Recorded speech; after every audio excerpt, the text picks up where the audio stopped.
Hello friends, নমিস daily ব্লগের সবাইকে স্বাগত। আশা করি সবাই ভালো আছো, আমিও খুব ভালো আছি। আজকে আমি পুঁইশাক চচ্চড়ি রেসিপি করব। ভিডিওটা দেখতে থাকো, আর ভিডিওটা যদি ভালো লাগে লাইক, কমেন্ট আর সাবস্ক্রাইব করার অনুরোধ রইল।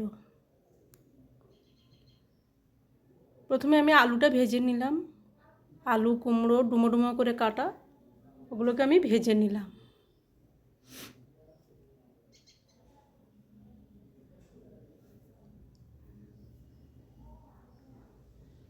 এবার কুমড়োটাকে ভেজে নেব। বাড়িতে থাকা যা কিছু সবজি দিয়েও তরকারি করা যায়। সত্যিই তো এখন বৃষ্টি বাদলের দিনে বাইরেও বেরোনো যাচ্ছে না।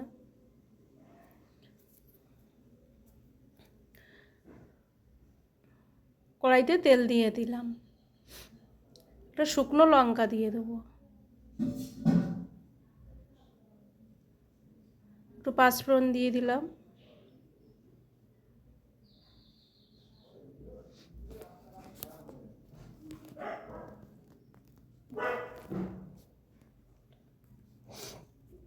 যে কোনো চচ্চড়িতে পাঁচফোড়নের ফ্লেভারটা ভালো আসে।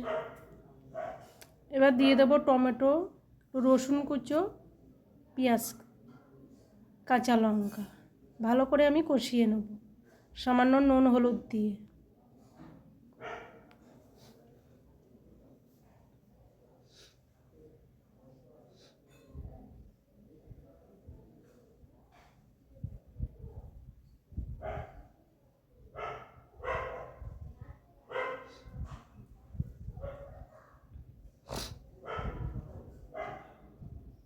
এবার আমি পুঁই শাকটা ঢেলে দেবো।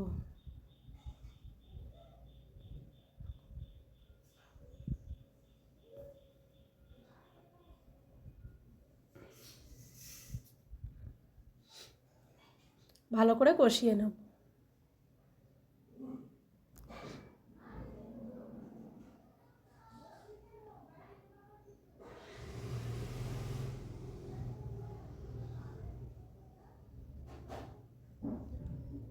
আলু কুমড়ো ভেজে রেখেছিলাম, সেটা আমি দিয়ে দেবো।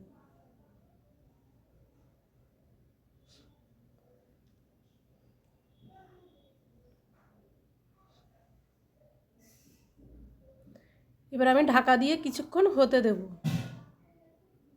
পুঁই শাকটা নরম হয়ে আসে। এবার মাছের মাথাটা দিয়ে দিলাম,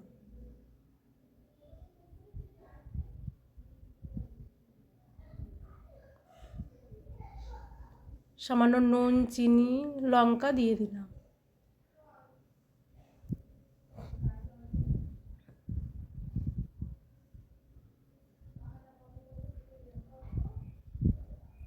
চচ্চড়িটা আমার কত সুন্দরভাবে হয়ে গেছে, শাকটাও সেদ্ধ হয়ে গেছে, পুরো ব্যাপারটা পুরো মাখা মাখা হয়ে গেছে।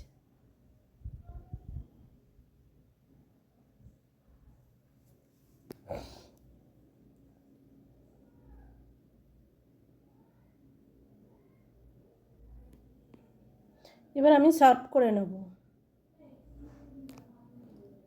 দেখো কালারটা কত সুন্দর হয়েছে, খেতেও নিশ্চয়ই টেস্টি হবে। সঙ্গে একটু মসুর ডাল হলে তো কথাই নেই।